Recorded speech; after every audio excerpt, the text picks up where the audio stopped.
Good morning प्यारे बच्चों। आज मैं आपको एक बहुत ज़रूरी बात बताने जा रही हूँ। पता है? आप सबको पता है और नहीं पता है? ठीक है, तो पता है आपको हमारी एग्ज़ाम आने वाली है। ठीक है बेटा, तो आप अच्छे से स्टडी करना स्टार्ट कर दीजिए, है ना। अब प्ले करना थोड़ा कम कर दो या फिर बिल्कुल बंद कर दो। ठीक है ना। हमारा पूरा फोकस हमारी एग्ज़ाम पे होना चाहिए। ठीक है, तो बहुत जल्दी आपको सिलेबस और एग्ज़ाम डेट बता दी जाएगी। तो आप सब अपने एग्ज़ाम अच्छे से देना है ना बेटा। तो आप फटाफट से तैयारी करना स्टार्ट कर दीजिएगा। ओके, तो आज हम पढ़ने वाले हैं कक्षा 3 का व्याकरण विज्ञान। ओके, इसमें हमने लास्ट क्लास में चैप्टर नंबर 3 रीड किया था, है ना। चैप्टर नंबर 3 पढ़ा था। ठीक है, आज हम पढ़ रहे हैं चैप्टर नंबर 4, शब्द और वाक्य। शब्द और वाक्य क्या होता है इसके बारे में हम अच्छे से पढ़ाई करेंगे इसमें। तो देखो, ध्वनियों या वर्णों के मेल से शब्द बनते हैं, लेकिन किसी भी वर्ण को किसी भी वर्ण से मिला देने से शब्द नहीं बनता है। ठीक है ना। जैसे म को र से मिलाया और ग से मिलाया तो म र ग। ठीक है, तो ये शब्द सार्थक शब्द नहीं बना है ना। इसका कोई अर्थ नहीं है। ओके, जैसे ताकीब, तो इसका भी क्या बना, ताकिब। इसका भी कोई अर्थ नहीं है। मरग या ताकीब कोई शब्द नहीं है, क्योंकि इनका कोई अर्थ नहीं है। लेकिन यदि हम इन्हीं वर्णों को सही क्रम में रखें तो ये सही शब्द कहलाएंगे। ओके, इनका क्रम चेंज कर देंगे हम। तो क्रम चेंज कर दिया तो पहले क्या लिखा, मगर, तो क्या बन गया, मगर। ठीक है, अगला किताब, तो क्या बना, किताब। क्योंकि हम मगर कहने से एक जानवर और किताब कहने से एक वस्तु की कल्पना कर सकते हैं, है ना। इनके सार्थक शब्द हैं। ओके, शब्द दो प्रकार के होते हैं। पहला होता है सार्थक शब्द, दूसरा होता है निरर्थक शब्द। अब सार्थक शब्द क्या होता है, जिन शब्दों का कोई अर्थ होता है उन्हें सार्थक शब्द कहते हैं। ओके बेटा, तो जो अर्थपूर्ण शब्द होता है वो सार्थक शब्द होता है। जैसे कमल, कमल, किताब, किताब, फल। दूसरा है निरर्थक शब्द, जिन शब्दों का कोई अर्थ नहीं होता है उन्हें निरर्थक शब्द कहते हैं। ओके बेटा, सार्थक और निरर्थक शब्द पता होना चाहिए, जिसका कोई न कोई अर्थ जरूर निकल जाता है। इनके जो अर्थपूर्ण होता है वो सार्थक शब्द होते हैं, और जिन शब्दों का कोई अर्थ नहीं होता है वो निरर्थक शब्द होते हैं। जैसे ल, क, म, लफ, बताब आदि। ओके, अब आता है शब्द कंप्लीट हुआ तो हम आते हैं वाक्य पर। वाक्य शब्दों के सही मेल से बनते हैं। ठीक है, शब्दों का सही मेल होना चाहिए। जैसे वर्णों के सही मेल से शब्द बनते हैं, ऐसे ही शब्दों के सही मेल से वाक्य बनते हैं। रोहित 7 बच्चों खेल के है रहा। अब देखो, यह शब्द समूह वाक्य नहीं है, क्योंकि इसमें शब्दों को सही जगह पर नहीं रखा गया है। ठीक है, इसमें जो शब्द है वो अलग अलग, यानी कि सही क्रम नहीं है इनका। तो अगर सही क्रम पे रखेंगे तो एक सार्थक वाक्य बन जाएगा। ठीक है, जैसे यहाँ दिया है रोहित बच्चों के साथ खेल रहा है। इसी प्रकार हम बहुत से वाक्य बनाते हैं। हम अपनी भाषा में तरह तरह के वाक्यों का ही प्रयोग करते हैं। ठीक है, अब हमारा ये चैप्टर यहाँ फिनिश हो जाता है। अब हम आते हैं, आओ अभ्यास करें। प्रश्न नंबर 1 है, सही विकल्प चुनिए।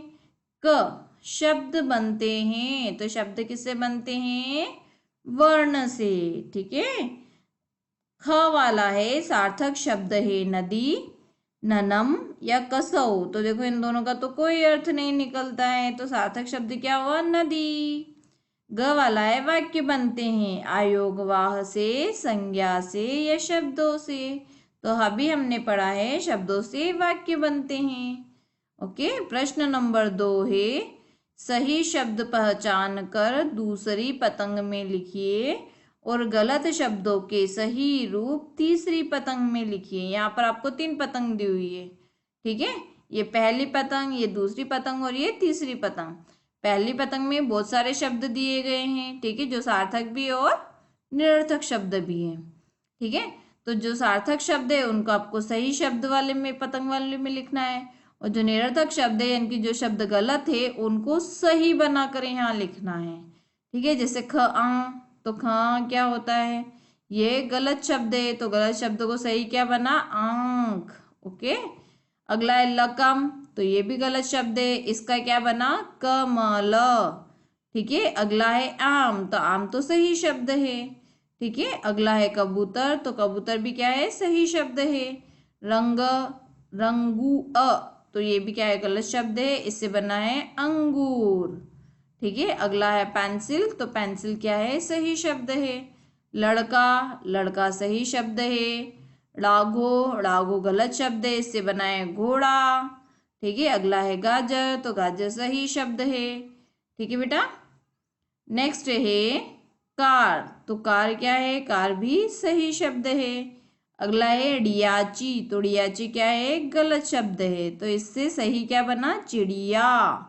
अगला है कबंदू, ठीक है, तो ये भी गलत शब्द है, इससे बना है बंदूक। अगला है हथौड़ी, तो हथौड़ी सही शब्द है।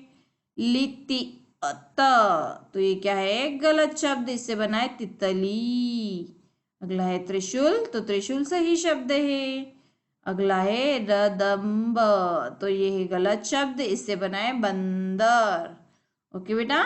अब हम आते हैं प्रश्न नंबर 3 पर। प्रश्न नंबर 3 है, दिए गए वाक्यों में शब्दों को सही क्रम में लगाकर उचित वाक्य बनाना है। यहाँ पर शब्दों का गलत क्रम दिया हुआ है, आपको सही क्रम में जमाना है और उचित वाक्य बनाना है। जैसे गिलास पर रखा मेज है, तो गिलास पर मेज रख सकते हैं क्या, नहीं ना, ओके। तो क्या बनेगा, मेज पर गिलास रखा है। अगला है माला आई से गाड़ी, तो इसका क्या बनेगा, माला गाड़ी से आई, ओके।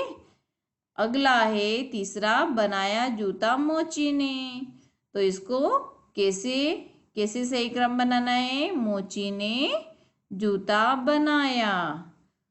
फोर्थ वाला है, हमने लिया खाना खा, इसका सही क्रम बना, हमने खाना खा लिया। पांचवा है मुझे करना काम, तो इसका क्या सही क्रम बना, मुझे काम करना है। इस तरह से हमारे प्रश्न नंबर 3 कंप्लीट हो गया है।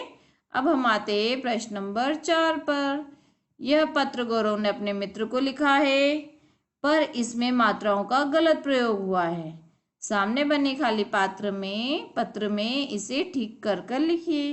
यहाँ पर आपको 2 पत्र दिए गए हैं, ठीक है। एक पत्र जो है वो गौरव ने अपने मित्र को लिखा है, जिसमें मात्राओं को गलत प्रयोग कर दिया है उसने, और सामने एक खाली पत्र था, तो इसमें मात्रा को सही करके आपको फिर से पत्र लिखना था। तो देखो जनकपुरी, तो जनकपुरी तो सही है। नई दिल्ली, तो नई दिल्ली भी सही है। दिनांक, दिनांक भी सही है। अब आते प्रिय सचिन, तो प्र में इसने बड़ी ई की मात्रा लगाई है, ठीक है, तो प्र में छोटी ई की मात्रा आती, प्रिय सचिन, ओके। कल हम शिमला जा रहे हैं, शिमला, शिमला में बड़ी की मात्रा नहीं लगती है, शिमला में छोटी ई की मात्रा लगती है। वहाँ हम 3 दिन ठहरेंगे, इसी तरह दिन में भी छोटी ई की मात्रा लगती है, ओके। पिताजी भी साथ जा रहे हैं, पिताजी, तो पिता, पिता में भी छोटी ई की मात्रा लगती है, पिताजी, ओके। हम रेलगाड़ी से कालका तक जाएंगे, रेलगाड़ी नहीं होता है, रेलगाड़ी। लौटने पर फिर पत्र लिखूंगा, ठीक है। फिर, तो फिर फ में भी छोटी की मात्रा लगती है, ओके। और लिखूंगा, तो ख में बड़े ऊ की मात्रा लगती है, यहाँ छोटे ऊ की मात्रा है, तो आपको क्या लगाना है, बड़े ऊ की मात्रा। फिर दिया है अंकल आंटी को मेरा प्रणाम कहना, प्रणाम नहीं होता है, प्रणाम, ठीक है। और लास्ट में उसने राइट किया है तुम्हारा मित्र, इसमें बड़ी की मात्रा लगाई है, ठीक है। तो क्या आएगा, छोटी की मात्रा, तुम्हारा मित्र गौरव। तो बेटा इस तरह से अपना ये पार्ट 4 कंप्लीट हो गया है। अब मैं यहाँ पर आपको कुछ होमवर्क दे रही हूँ, वो आप कंप्लीट कीजिएगा, ठीक है। इसमें प्रश्न नंबर 1 है, नीचे कुछ निरर्थक शब्द दिए गए हैं, उनसे सार्थक शब्द बनाकर सामने दिए बॉक्स में लिखिए। यहाँ पर मैंने आपको निरर्थक शब्द दिया है, इन शब्द से आपको सही, ठीक है ना, सही लगाना है, यानी कि सही शब्द बनाकर आपको यहाँ बॉक्स में लिखना है, यानी कि सार्थक शब्द बनाना है। ओके, जैसे म आ, तो पहला मैं बता देती हूँ क्या बनेगा, आम, ठीक है। इसी तरह दूसरा है जरगा, फिर दिया है रका, फिर फोर्थ दिया है लितित, फिर फिफ्थ दिया है लशूत्री, ओके, और लास्ट दिया है मैंने तजूरा। तो आपको इन शब्द से सार्थक शब्द बनाना है और आपको यहाँ सामने बॉक्स दिया है, वहां पर लिखना है। प्रश्न नंबर 2 है हमारा, दिए गए वाक्यों में शब्दों को सही क्रम में लगाकर उचित वाक्य बनाइए। यहाँ शब्दों को सही क्रम में लिखकर आपको सही उचित वाक्य बनाना है, ठीक है। जैसे मेरा गा रही है गाना, तो आप यहाँ पर सही क्रम क्या लिखोगे, फर्स्ट मैं बताती हूँ आपको, फिर आप सारा कंप्लीट कीजिएगा, ठीक है। पहला मेरा गाना गा रही है, इसी तरह दूसरा है कहानी नानी रही है सुना, ठीक है, सही क्रम में जमाना और वाक्य बनाना। खा रहा है सेब लड़का, ठीक है, और लास्ट आपका है थोड़ा पानी गिलास में है, ठीक है। ओके बेटा, तो आप ये कंप्लीट कीजिएगा। अब मैं यहाँ पर आपको एक निबंध भी कंप्लीट करवा रही हूँ। निबंध है दशहरा, ठीक है। पहला पॉइंट आपको पता है दशहरा आने वाला है ना, तो दशहरा क्या त्योहार होता है, हम कैसे मनाते हैं, आप सभी को बहुत अच्छे से याद है, ठीक है। फिर भी हम एक बार निबंध लिखते हैं। निबंध ऐसा होता है जिसमें कोई बंधन नहीं होता है, मतलब आप उसको कैसे भी राइट कर सकते हो, ओके। तो फर्स्ट पॉइंट है दशहरा हिंदू धर्म के लोगों का एक महत्वपूर्ण त्योहार है ना, दशहरा भी एक महत्वपूर्ण त्योहार है। दूसरा है यह 10 दिन लंबा उत्सव है। कितने दिन का होता है दशहरा, 10 दिन का, जिसमें से 9 दिन देवी दुर्गा की पूजा और 10वां दिन विजयादशमी होता है, ठीक है बेटा। तो ये 10 दिन तक का लंबा उत्सव होता है। थर्ड पॉइंट है आपका, यह पर्व असुर राजा रावण पर भगवान राम की जीत के अवसर के रूप में मनाया जाता है ना। इस दिन भगवान राम ने रावण को मारा था, ठीक है, क्योंकि वो सीता जी का हरण करके लेके गए थे, है ना। तो इस दिन भगवान राम ने रावण का वध किया था। चौथा पॉइंट है, यह पर्व पूरे देश में उत्साह विश्वास प्यार और सम्मान के साथ मनाया जाता है। पांचवा पॉइंट है, भारत के विभिन्न प्रांतों में रामलीला का मंचन किया जाता है ना। ये जो 10 दिन का जो त्योहार होता है, इस दिन रामलीला का मंचन चलता है, ठीक है, और 10वें दिन रावण का वध किया जाता है, रावण का पुतला बनाकर जलाया जाता है। छठा पॉइंट है, रामलीला के साथ साथ अन्य धार्मिक सांस्कृतिक कार्यक्रम एवं मेले का आयोजन भी किया जाता है।